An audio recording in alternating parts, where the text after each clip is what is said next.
It's verging on Schadenfreude, but I can't help feeling a grim satisfaction looking at images from the coronation and seeing the senior royals clearly enduring an arduous ordeal.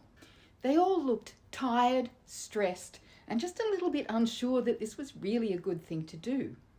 And no one more so than Charles. I mean, the royals must know that more than a fifth of the British population has fallen below the poverty line. They know that the middle of a dire cost of living crisis is a dreadful time for gratuitous displays of wealth. They would have heard some of the protests.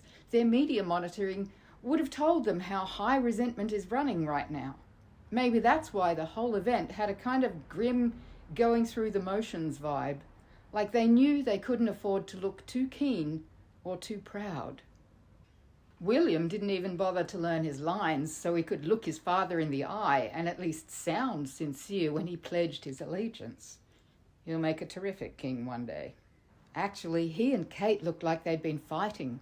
And really, who wouldn't have words during a long day spent dragging around several kilos of obsolete clothing and heavy jewellery, climbing in and out of coaches in the rain, keeping the kids in order, sitting through tedious prayers and pronouncements, pretending you're unaware of the people out there protesting or going hungry.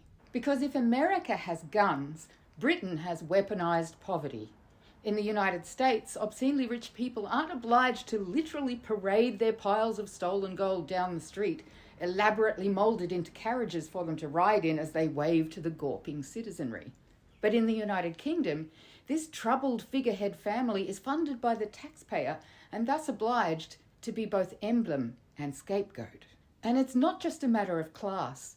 The gold in that coach wasn't mined in Britain or bought from foreign nationals at a fair price. Theft and slavery underpin this imperial nation where you're more than twice as likely to be poor if you're a person of colour. Racism, both personal and structural, is eating away at 21st century Britain. So despite the pomp, splendour and jubilation, the coronation of Charles III rang hollow. It's both privilege and pleasure to be a figurehead until people stop believing in the thing you stand for. And since no senior royal has either the vision or the courage to cancel the whole empty charade and give the money to the poor, they all had to endure. Well, there was one notable exception.